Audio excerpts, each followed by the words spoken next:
nikah ini. Yang pertama itu masalah. Nah, kalau kalian marah, marahlah sama saya. Kalau kalian batalkan pernikahan, batalkanlah. Ya, masalah. Karena masalah itu, kalau rumah tangga nggak ada masalahnya, nggak mungkin pahalanya surga.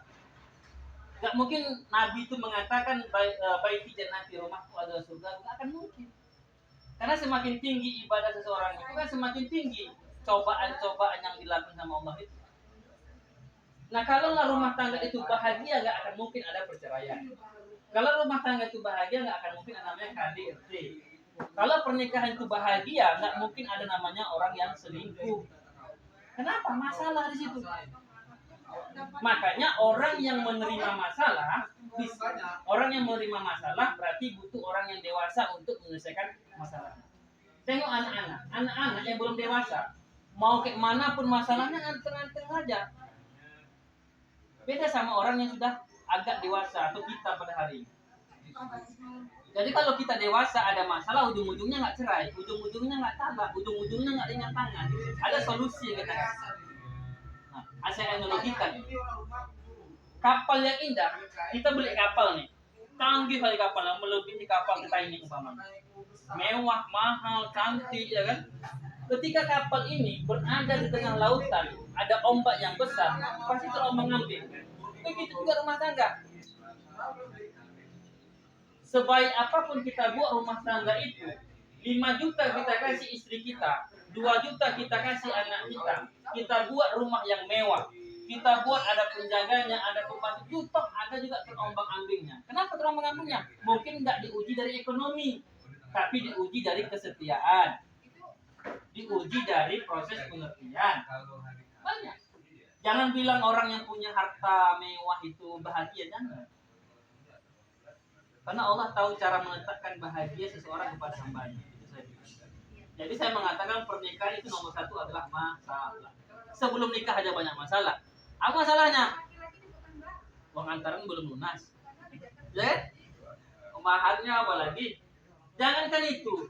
Ke toko Fitra aja beli bakal baju berantem. Ada yang merah, ada yang putih. Kebetulan pula 17 Agustus buat aja gaunnya gaun merah putih. Di situ aja banyak masalahnya, Mbak. Ya. Makanya banyak orang yang ketika sebelum menikah atau sudah tunangan batal dalam pernikahannya. Banyak kan? Ada yang nyebar undangan? Ada yang nyebar undangan? Ada nggak yang udah nyebar undangan pernikahan? Ada, udah. Ada undangan fisik sama undangan digital. Di undangan digital itu pala awak.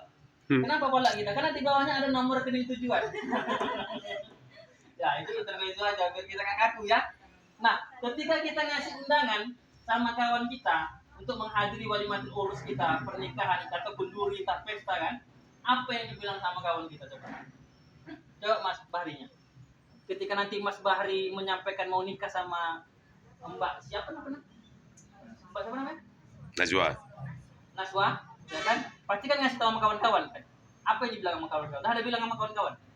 Oh, belum. Coba yang mudah coba. Apa yang dibilang kawan? Semoga hari hanya pasti itu yang terucap. Semoga lancar sampai. Kenapa? Banyak masalahnya. Betul nggak? Sebelum kita menikah itulah banyak mantan-mantan yang berdatangan. Yang hari ini WA kita diblokir sama Datina Keramoy, dibuka dia blokirnya balik. Ya kan? Yang hari ini WA kita diblokir sama Amanda Manopo, dibukanya balik. Yang pada hari ini WA Rejara Harja diblok dia, sekarang dibuka lagi sama dia. Banyak orang-orang yang kita anggap pada hari ini nggak respon kepada kita, ketika hari H merespon. Itu dia. Makanya dibilang semoga lancar sampai hari, walaupun hanya itu kita nggak tahu apa maksud hari H. Nah itu dia ya.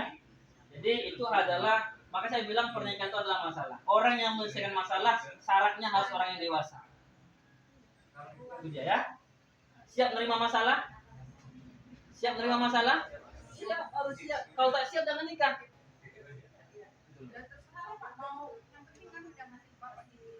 Ya kan? Makanya kalau kita bilang nikah itu bahagia, cerai, Islam juga disalahkan. Betul nggak?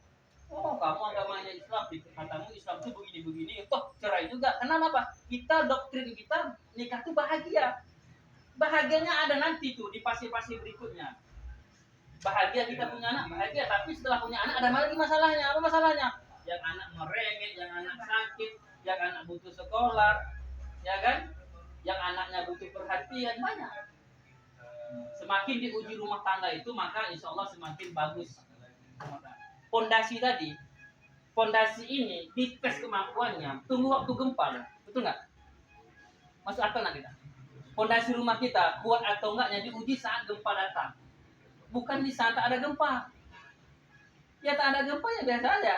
Tapi ketika ada gempa, ini dites nih, kuat nggak nih? Betul nggak? Masuk akal nggak? Jadi rumah tangga itu diuji ketika ada masalah, bukan ada masalah. Contoh lagi saya bilang biar dipaham. Orang lomba lari butuh lawan nggak? Iya. Kenapa? Biar dia tahu kalah atau menang. Ada orang lomba lari nggak ada lawannya. Nah, itu dah salah. Itu besok 17 Agustus. Kenapa ada pesertanya banyak di start? Kenapa? Ada biar dinilai siapa juara 1, siapa juara 2, siapa juara 3. Nggak ada orang lomba lari cuma diri dia sendiri. Nggak akan teruji kemampuannya. Nah itu analogi saya analogikan. Paham ya? Iya kan?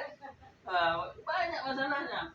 Saya bilang lagi ya, saya maksudnya bukan mencoba membatalkan pernikahan kalian, enggak. Saya coba menguatkan aja. Ketika kita ijab kabul nih umpamanya tanggal 8. Mulai hari itu sampai ke depannya semakin tampak kekurangan pasangan kita masing-masing, bukan nampak kelebihannya, nampak kekurangannya. Betul nggak saya bilang? Kenapa? Setelah kita menikah kita tahu cara tidurnya ngorok atau enggak. Kadang ada orang tidur di sini bangun di sana. Masaknya dia tidur, cara masaknya. Awak orang Batak, istri orang Jawa. Orang Jawa masaknya manis-manis, orang Batak nggak suka manis-manis. Semakin tampak kekurangan. Nah, semakin tampak kekurangan pasangan kita, pertanyaan besarnya mampu bertahan atau tidak. Kalau nggak mampu bertahan, timbul penyesal. Kenapa lah semalam nggak nikah sama Davina Karamon? Kenapa lah semalam nikahnya nggak sama yang ini? Nah, itu timbul. Timbul seperti itu. Paham ya? Anda kan? Semakin kuat tadi ya. Semakin kuat ya. Semakin kuat. Apalagi yang menikah. Nah, dalam fondasi keluarga sakinah ada poin-poin yang harus kita pahami. Apa kewajiban istri sama suami, apa kewajiban istri terhadap suami dan suami kepada, inilah kewajiban-kewajiban kalian. Ini menurut versi kami lah sebagai seorang penyuluh. Banyak dalam kitab-kitab, dalam buku-buku yang lain banyak tentang kewajiban, tapi kita gambar umum saja, ya kan? Kita bahas dulu ini kepada mas-masnya dulu nih, ya. Apa kewajiban abang-abangku sama istri-istri kalian? Itulah kewajibannya. Ada 5. Ini umum aja. Kalau dijabarkan mungkin banyak. Yang pertama, memberikan mahar dan nafkah. Menurut mazhab Syafi'i, ya kan, mahar itu nggak masuk rukun nikah. Rukun nikah menurut Imam Syafi'i itu ada 5. Adanya mempelai laki-laki, adanya mempelai perempuan, ada wali, ada saksi, ijab dan qabul. Nah, mahar ini adalah suatu tanda kehormatan yang diberikan oleh seorang laki-laki kepada perempuan atas request permintaan dari perempuan kepada seorang laki-laki. Maka banyak bentuknya. Ada duit, ada ladang, udah ngasih ladang mahar, kena satgas pula PKH pula, ya kan? Kacau kita. Ada bangunan. Ada ini maharnya apa? Kalau emas jangan dibilang gramnya, kalau duit jangan dibilang rupiahnya. Emas atau duit aja gitu. Mbaknya apa? Uang tunai. Emas dan uang tunai. Uang tunai. Ladang. Uang tunai. Dan apa kalau ladang? Iya kan? Kalau mau ngasih ladang ya, salah mbaknya. Emas dan uang tunai. Emas. Oke. Ya, itulah mahar. Ketika nanti mahar nih udah diserahkan sama perempuan, berjalanlah rumah tangga 1 minggu. Tiba-tiba beras habis. Duit tak ada nih. Karena duit udah habis, beli antaran, nyewa keyboard, nyewa apa namanya itu, gambus, terata, ya kan, nyewa hotel Sujuya untuk atau nikah di Sujuya, ya kan. Habis, beras habis. Kemana ceritanya? Mau ngutang nggak mau umpamanya, kan malu lah, ya kan? Baru seminggu nikah dan nikah. Ada cincin. Tadi itu cincin mahar tadi. Maka bahasanya yang laki-laki ini mengutang dulu sama perempuan, dek, pakai dulu maharnya lah dek ya untuk beli beras, nanti ku ganti duit, ku ganti. Boleh. Tetapi kalau hanya dipakai tak diganti itu dosa. Harus kita ganti. beli nanti bang ya itu hak kalian, nanti ganti bang yang sama lebih besar itu cerita nanti lah tuh. Yang penting itulah dia, karena mahar itu hanya bisa dinikmati oleh perempuan, karena itu hadiah surprise yang diberikan, makanya mintanya tinggi tinggi, nanti ubah aja lagi